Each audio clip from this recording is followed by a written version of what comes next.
नमस्कार, आदाब, जय भीम, सत श्री अकाल। मैं हूँ माजिद सिद्दीकी और आप देख रहे हैं फोकस हिंदुस्तान न्यूज़ चैनल। आज की ख़ास खबरें सब्सक्राइब करें, लाइक करें, शेयर करें। फिर आऊँगा एक ताज़ा खबर को लेकर माजिद सिद्दीकी।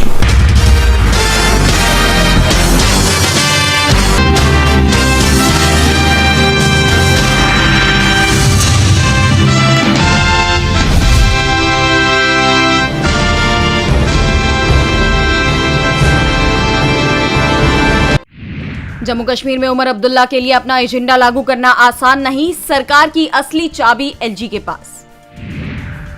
हरियाणा में शपथ ग्रहण से पहले बड़ी बीजेपी की मुश्किलें, दिग्गज नेता मांग रहे पद, आज हो सकती है पार्टी की बैठक।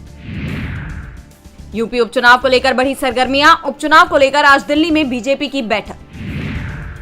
किसानों का बड़ा ऐलान, 13 अक्टूबर को पूरे पंजाब में सड़कों को बंद करने की घोषणा। यूपी में बढ़ा जानवरों का खौफ, योगी सरकार ने बुलाई बैठक, सीएम योगी देंगे अधिकारियों को निर्देश। त्योहार के मद्देनजर बढ़ी सुरक्षा, राजधानी दिल्ली के बॉर्डर पर बढ़ाए गए सुरक्षा कर्मी, बाहर से आने वालों के लिए निर्देश जारी। एनसीपी नेता बाबा सिद्दीकी की गोली मारकर ली गई जान, लॉरेंस बिश्नोई गैंग पर शक, पोस्टमार्टम के लिए भेजी गई बॉडी। दशहरा रैली से दोनों शिवसेना ने फूका चुनावी बिगुल, शिवाजी और 2022 की बगावत पर खूब चले जुबानी तीर। पंजाब हरियाणा में पराली जलाने से रोकने को तैनात की गई 26 केंद्रीय टीम, सख्त कार्रवाई के आदेश। मौसम ने ली करवट, दिल्ली में गिर रहा तापमान, बिहार के कई जिलों में बारिश का अलर्ट। आव्रजन पर सख्त हुए ट्रंप, बोले अमेरिकियों की जान लेने वाले प्रवासियों को मिले सजा। पाकिस्तान में एससीओ मीटिंग के वक्त होगा बवाल, इमरान खान की पार्टी का बड़ा ऐलान। इस्लामाबाद में उतरी सेना, रावलपिंडी में धारा 144 लागू। पाकिस्तान सरकार की इमरान खान को चेतावनी, कहा एससीओ सम्मेलन में पीटीआई ने किया विरोध तो करेंगे बल प्रयोग। कनाडा में यहूदी स्कूल में गोलीबारी, इस साल ऐसी ये दूसरी घटना, ट्रूडो बोले इसे बर्दाश्त नहीं करेंगे। भारत इजरायल की दोस्ती के चैंपियन रतन टाटा के निधन पर नेतन्याहू ने जताया दुख।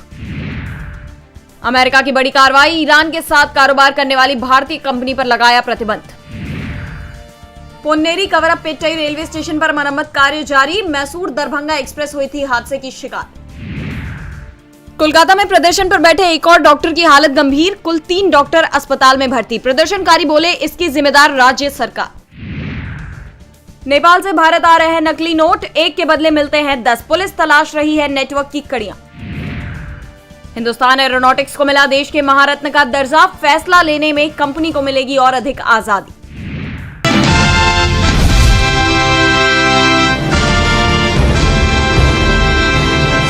एक्स मिनिस्टर बाबा सिद्दीकी, इन पर जानलेवा हमला हुआ था, दुर्भाग्य से उनमें उनकी मृत्यु हुई है, ऐसी खबर है।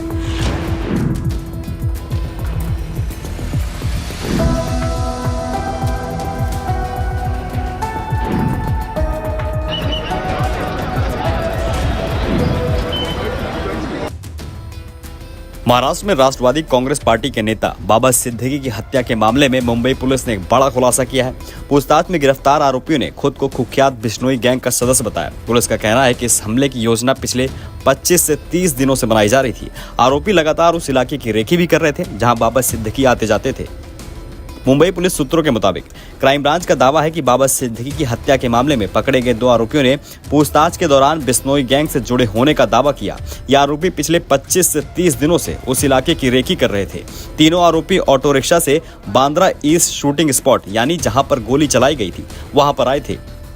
सूत्रों ने बताया कि बाबा सिद्दीकी पर गोली चलाने से पहले तीनों कुछ समय वहीं उनका इंतजार कर रहे थे। पुलिस को संदेह है कि कोई और भी था जो आरोपियों को जानकारी मुहैया करवा रहा था। गिरफ्तार दोनों आरोपियों के नाम करनैल सिंह और धर्मराज कश्यप है। करनैल सिंह हरियाणा का रहने वाला है, वहीं धर्मराज उत्तर प्रदेश का रहने वाला है। एक और संदिग्ध फरार है, तीसरे संदिग्ध की तलाश जारी है। पुलिस उसकी गिरफ्तारी के लिए छापेमारी कर रही है। 9:30 बजे निर्मल नगर परिसर में ये घटना हुई है।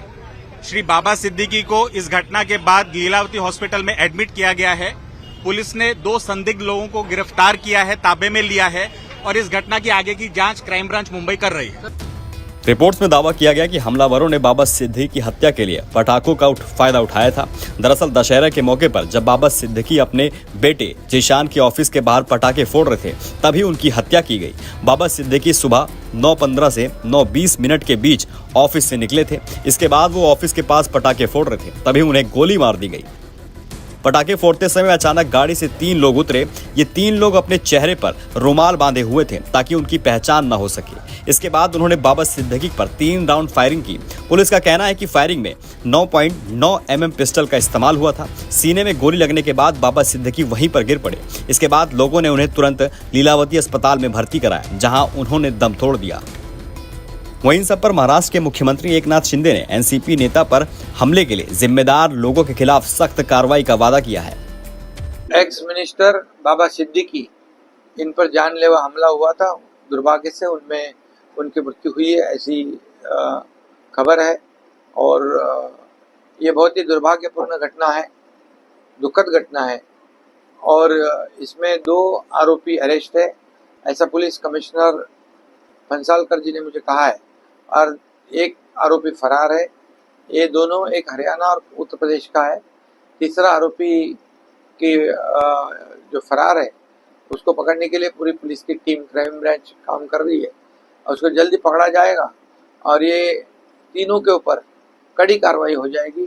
कानून व्यवस्था बनाए रखने के लिए सरकार पूरी तरह ऐसे आरोपी, ऐसे गुनहगारी को वहाँ पर रोक लगाएंगे। और ये केस भी जो है फास्ट ट्रैक के में ली जाएगी और जल्द से जल्द इनके ऊपर कार्रवाई होगी, इनको सजा होगी। बाबा सिद्दीकी पर हमले की जानकारी उनके दोस्त और अभिनेता सलमान खान को मिली। वो तुरंत दौड़ते हुए अस्पताल पहुंच गए। लीलावती अस्पताल में उनके परिवार से मिलने के लिए अभिनेता सलमान खान के अलावा संजय दत्त और अभिनेत्री शिल्पा शेट्टी समेत दूसरे बॉलीवुड सेलेब्स पहुंचे थे। मुंबई के प्रमुख मुस्लिम नेता सिद्दीकी कई बॉलीवुड सितारों के करीबी थे। बाबा सिद्दीकी अपनी इफ्तार पार्टी के लिए काफी मशहूर थे। वो हर साल इफ्तार पार्टी का आयोजन धूमधाम से करते थे और पार्टी में बॉलीवुड से बड़े बड़े सितारों को आमंत्रित किया जाता था। उनकी इफ्तार पार्टी में सितारों का मेला देखने को मिलता था। वहीं बाबा सिद्दीकी की हत्या के बाद तमाम सवाल खड़े हो गए हैं। इसमें सबसे चौंकाने वाली बात यह है कि बाबा सिद्दीकी की वाई श्रेणी की सुरक्षा मिली हुई थी। दरअसल बाबा सिद्दीकी ने 15 दिन पहले अपनी जान के खतरे को लेकर चिंता जताई थी। वहीं इसको लेकर उन्होंने उप मुख्यमंत्री अजित पवार से बात भी की थी, जिसके बाद केंद्र सरकार ने उन्हें वाई श्रेणी की सुरक्षा दी थी। अब बाबा सिद्दीकी की मौत ने सुरक्षा पर बड़ा सवालिया निशान लगा दिया है। जवाब इसके भी तलाशे जा रहे हैं कि आखिर जिस वक्त हमला हुआ उस दौरान सिक्योरिटी कहाँ थी।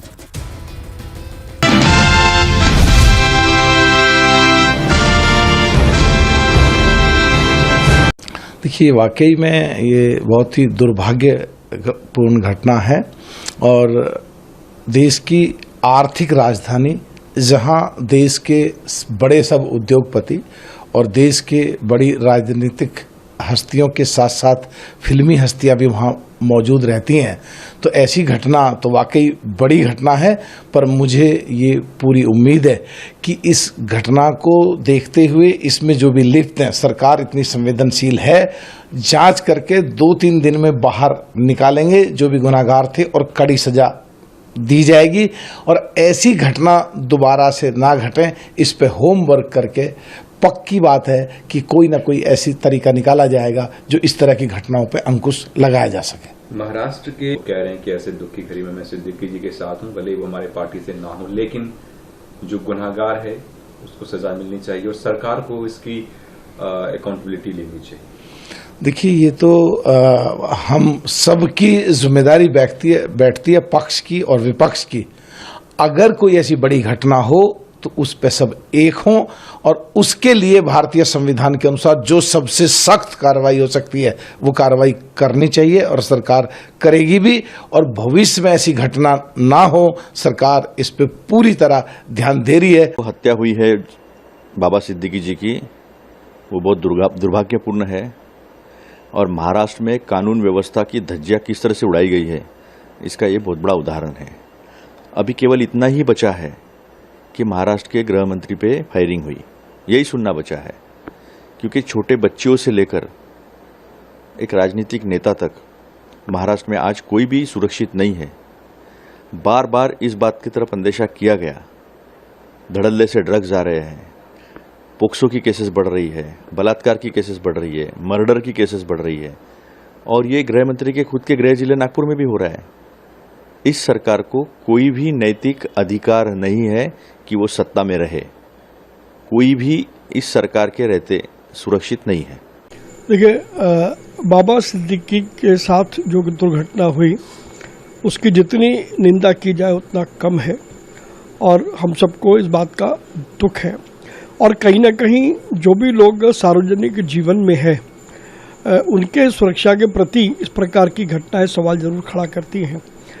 लेकिन एक बात जरूर समझनी होगी कि राज्य सरकार ने तुरंत काम किया और कुछ जो लोग हैं उनको पकड़ा भी है, तो इससे ज़्यादा तत्परता कोई दिखा नहीं सकता। कल रात का ये वाक़या है और शूटर्स में से कुछ को पकड़ लिया गया है। जहाँ तक राहुल गांधी या अन्य लोगों का सवाल है, तो मुझे बड़ा दुख है ये कहते हुए कि वो इस प्रकार की घटनाओं में भी राजनीति ढूंढते हैं।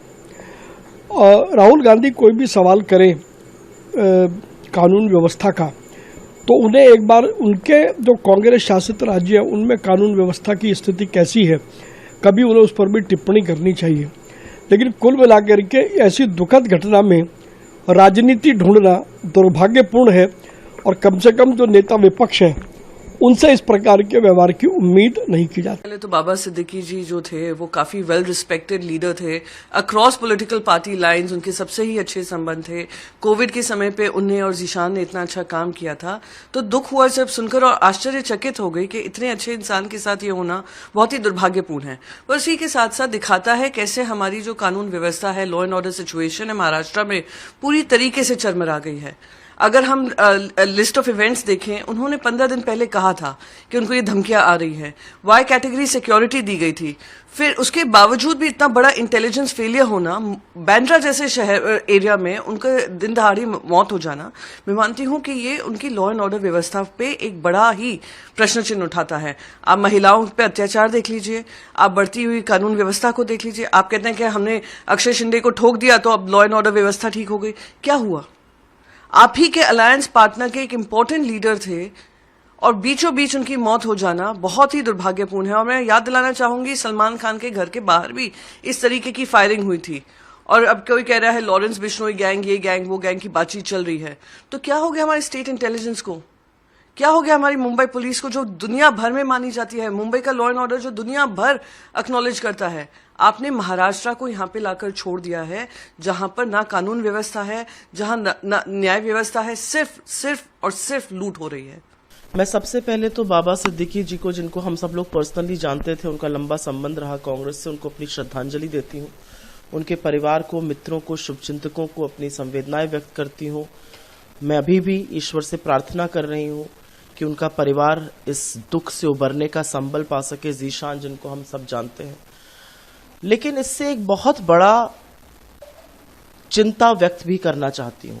आज महाराष्ट्र में जिस तरह से कानून व्यवस्था दम तोड़ चुकी है, वो अपने आप में एक गंभीर विषय है। कभी लाइव टीवी पर किसी की हत्या हो रही है, कभी पुलिस थाने में गोलीबारी हो रही है। ये Y+ कैटेगरी इनकी सिक्योरिटी थी, इनके साथ NSG होते थे, और उसके बाद दिन दहाड़े दशहरे के दिन, जिस दिन इतना पुलिस का बंदोबस्त था, हत्यारे आते हैं, हत्या करके चले जाते हैं। ये क्या दिखाता है आपको महाराष्ट्र में? महाराष्ट्र में कानून व्यवस्था ने पूरी तरह से दम तोड़ दिया है। मुझे एक बात का दुख है, और दुख इस बात का है कि वो बांद्रा से चुने गए थे, वहां के नेता हैं, और वहां पर आज रेल मंत्री जाकर एक अनावरण करने जा रहे हैं, एक उद्घाटन करने जा रहे हैं। अरे आपके एलाई थे, इस समय वो अजीत दादा की पार्टी के मेंबर थे। मतलब कुछ तो एक मानवता के नाते आप उस प्रोग्राम को कैंसिल कर देते। आपकी अपने एलाई के प्रति इतनी श्रद्धा, इतनी संवेदना नहीं है। हमने उनके साथ में काम किया है, हमारे अच्छे दोस्त के रूप में हमने उनको हमारी पहचान की। कल जो हुआ वो बहुत ही दुखद हुआ है, पर आज तो दो उसके पीछे में जिन्होंने फायर किया था, गोली चलाई थी, उनको पकड़ा गया है। पुलिस इन्वेस्टिगेशन कर रही है, पर हमारा कहना यही है कि आज मुंबई में खुलेआम पब्लिक प्लेस पर जहाँ क्राउड है वहां पे भी आकर गैंगस्टर हो या ऐसे क्रिमिनल्स आके गोलियां चला रहे। इसके पहले की भाईकला की घटना आपको सबको पता है कि क्या दर्शाती है। जिस तरह से भाईकला में मर्डर हुआ था, तो क्या मुंबई में कानून की धज्जियां उड़ चुकी है। मुंबई में कानून नाम की चीज बची नहीं है। अगर एक रूलिंग पार्टी के राजनेता के ऊपर इस तरह मुंबई में गोली चलाई जाती है, उनको मारा जाता है, तो ये इसका मतलब यही है कि आम आदमी की सुरक्षा का बड़ा सवाल अभी महाराष्ट्र में निर्माण हुआ है। एक मुंबई शांत मुंबई करके हम लोग मुंबई को देख रहे थे, अभी मुंबई फिर से क्राइम हब और गुंडों का राज फिर से मुंबई में आ रहा क्या, यही सवाल अभी उठ रहा है।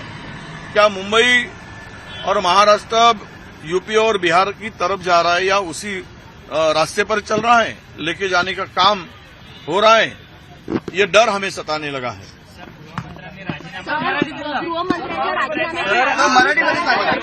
देखिए, गृह मंत्री ने, होम मिनिस्टर ने राजीनामा तो कब का देना चाहिए था। अगर थोड़ी भी नीतिमत्ता और नैतिकता की बात हो तो महाराष्ट्र में जो क्राइम रेट बढ़ा है, तो उससे यही पता चलता है कि उन्होंने इसकी जिम्मेदारी लेनी चाहिए और उन्होंने इस्तीफा देना चाहिए। अभी 4 दिन के बाद में तो कोड ऑफ कंडक्ट लगेगा। हम उसको मांगकर हमारी जुबान को खराब नहीं करना चाहते, जिनके उनकी नैतिकता का सवाल आता है। बाबा सिद्दीकी जी के साथ हमारे बहुत ही पुराने संबंध थे। वो जब मैं एनएसयूआई का राष्ट्रीय अध्यक्ष था तो भारतीय राष्ट्रीय छात्र संगठन में काम करते थे, और जो हुआ है बहुत ही दुर्भाग्यपूर्ण है और अत्यंत निंदनीय है। सरकार को ये पूरी कोशिश करनी चाहिए कि जो भी इसका जिम्मेदार है, जिसने भी ये षड्यंत्र रचा है, उसको सख्त से सख्त सजा दी जाए। और मेरी सांत्वनाएं उनके परिवार के साथ हैं। वो बहुत ही लंबे समय तक कांग्रेस में कार्य करते रहे, और ये जिस तरह से वाकया हुआ है, ये अत्यंत ही एक दुर्भाग्यपूर्ण और निंदनीय बात है, और महाराष्ट्र में जो कानून और व्यवस्था की परिस्थिति है उसका जीता जागता उदाहरण है। हमें इसमें बहुत दुख है कि गए 10 दिनों में जो है हमारे राष्ट्रवादी के एक तालुका प्रमुख और एक नेता, दोनों की हत्या हुई है। और वो भी पुलिस को मालूम था, वाई सिक्योरिटी दी गई थी, पुलिस को कहा गया था ये धमकियां आ रही है। पुलिस का काम यह है कि सिर्फ सिक्योरिटी दे दे और चुप बैठे। भाई कहाँ से धमकियां आई, कौन दे रहा है, उसका कुछ इलाज करेंगे कि नहीं? ऐसे सिर्फ सिक्योरिटी देकर कुछ होने वाला नहीं है। सिक्योरिटी जरूर होनी चाहिए, मगर अगर कोई धमकी देता है तो उसके पीछे भी जाकर जो है बंदोबस्त करने की आवश्यकता है। मुंबई पुलिस का नाम जो है स्कॉटलैंड यार्ड पुलिस के साथ लिया जाता है, महाराष्ट्र पुलिस का नाम गर्व से लिया जाता है। मैं तो यही प्रार्थना करूंगा कि ये नाम खराब ना हो, जल्द से जल्द पुलिस जो है कड़ाई से कार्रवाई करे। सर, गृह मंत्रालय इसके ऊपर जो अभी आपने कहा मुंबई पुलिस ने जल्द से जल्द काम करे, क्या गृह मंत्रालय इसमें कुछ कमियां पाई जा रही है? बात ऐसी कि गृह मंत्रालय तो होम मिनिस्टर कुछ बोलता नहीं है कि भाई इसको मारो उसको मारो, पॉलिसी डिसीजन लिया जाता है। बाकी तो सब काम जो है पुलिस का, पुलिस कमिश्नर, डीजी जो भी कुछ है उनका है।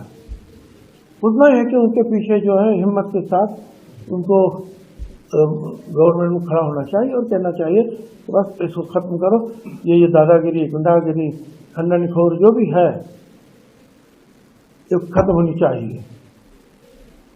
एक हौसला उनका बढ़ाने की आवश्यकता है बस। और ये पुलिस जो है ठीक ठाक से काम करते हैं। इसके पीछे कुछ राजनीति हो सकती है? राजनीति तो बिल्कुल मुझे तो 1% भी राजनीति की क्षमता जो है मेरे मन में जो है वह नहीं है।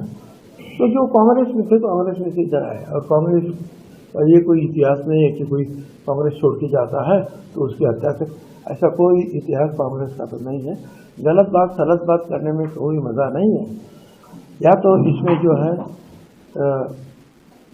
कोई खंडनी की बात हो या और कुछ पर्सनल बात हो, ये नहीं मैं बोल सकता हूँ। तो पुलिस का काम है ढूंढना। कल जिस तरह से उनकी हत्या की गई है, काफ़ी हम लोगों को इसका दुख है और इस दुख के घड़ी में उनके परिवार और परिजनों के प्रति हमारी पूरी संवेदना है। बाबा सिद्दीकी तो हमारे ही जिला गोपालगंज के रहने वाले हैं, बिहार के मूलतः निवासी रहे और कुछ दिनों पहले ही जो है जब बॉम्बे हम गए थे तो उनसे भी मुलाकात हुई थी, उनके पुत्र से भी मुलाकात हुई थी।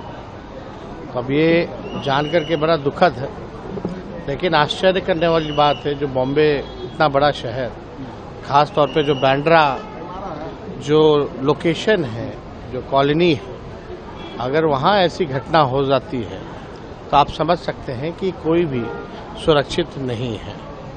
हत्यारों का मन जो है काफ़ी बढ़ा हुआ है।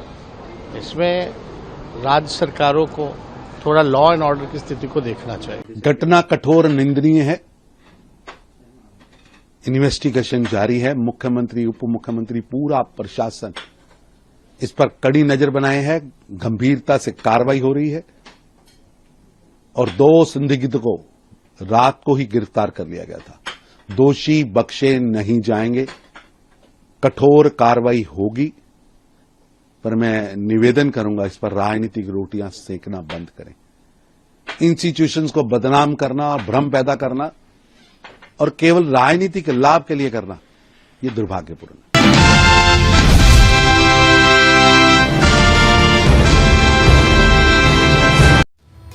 एक ऐसे प्यार की कहानी जहां 3 बच्चे अनाथ से हो गए, एक की हत्या कर दी गई और एक हंसता खेलता परिवार बर्बाद हो गया। ये लव स्टोरी नहीं, दरअसल एक लस्ट स्टोरी है। मामला हरियाणा का है, जहां प्यार 2 रिश्तेदारों में हुआ और फिर सारे रिश्ते तार-तार हो। जी हाँ, कहानी कुछ ऐसी है कि भांजे को अपनी ही मामी से प्यार हो गया और ये बात एक बार मामा को पता चल गई। फिर जो हुआ वो हैरान करने वाला था। मामला करनाल के एक गाँव का है, जहां पर मामी ने भांजे के साथ मिलकर अपने ही पति की हत्या कर दी। हत्या का कारण सुन आप भी हैरान हो जाएंगे। दरअसल पति को पता चल गया था कि उसकी पत्नी इसी के भांजे के साथ अफेयर चल रहा है। इसी वजह से मामी और उसके भांजे ने मिलकर उसको मौत के घाट उतार दिया। बता दें कि आरोपी महिला के 3 बच्चे हैं। संजीत चौकीदारी का काम करता था। एक रात जब वह वापस घर आया तो उसने अपनी पत्नी को अपने भांजे अमित के साथ आपत्तिजनक हालत में देख लिया। इसके बाद तीनों में झगड़ा शुरू हो गया। अमित और सविता ने मिलकर संजीत का गला दबाकर उसकी हत्या कर दी। हत्या करने के बाद दोनों ने उसके शव को गन्ने के खेतों में पास कुएं में फेंक दिया। जब पुलिस को मृतक संजीत की गुमशुदगी की रिपोर्ट दर्ज की गई तो उसकी तलाश शुरू हुई। पुलिस ने संजीत की तलाश शुरू की। पुलिस को उसका शव मिला और फिर मामले की जांच के बाद खुलासा हुआ कि कैसे अमित और सविता ने मिलकर संजीत की बेरहमी से हत्या कर दी थी। पुलिस ने पूछताछ के दौरान अमित और सविता से नाजायज रिश्तों का भी खुलासा किया। पुलिस ने आरोपी सविता को 1 दिन के रिमांड लेने के बाद न्यायिक हिरासत में भेज दिया है, तो वहीं अमित का 4 दिन का रिमांड दिया गया है।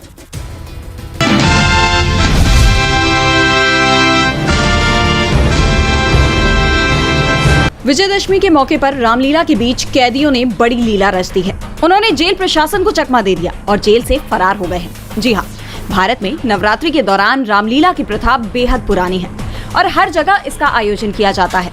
जेल में भी कैदी इस तरह के कार्यक्रम प्रस्तुत करते हैं, लेकिन हरिद्वार के रोशनाबाद जेल के 2 कैदी मौके का फायदा उठाते हुए जेल से फरार हो गए।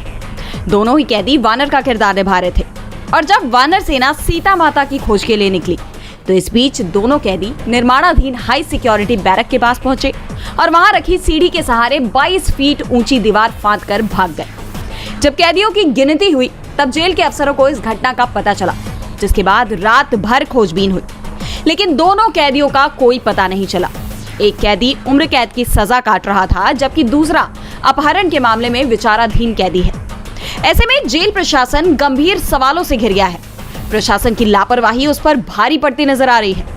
हरिद्वार डीएम कर्मेंद्र सिंह ने जेल प्रशासन की लापरवाही पर नाराजगी जताई और सवाल किया कि आखिर कैदी जेल परिसर से कैसे फरार हो गए। उन्होंने कहा कि इसकी विभागीय और मजिस्ट्रेट जांच की जाएगी।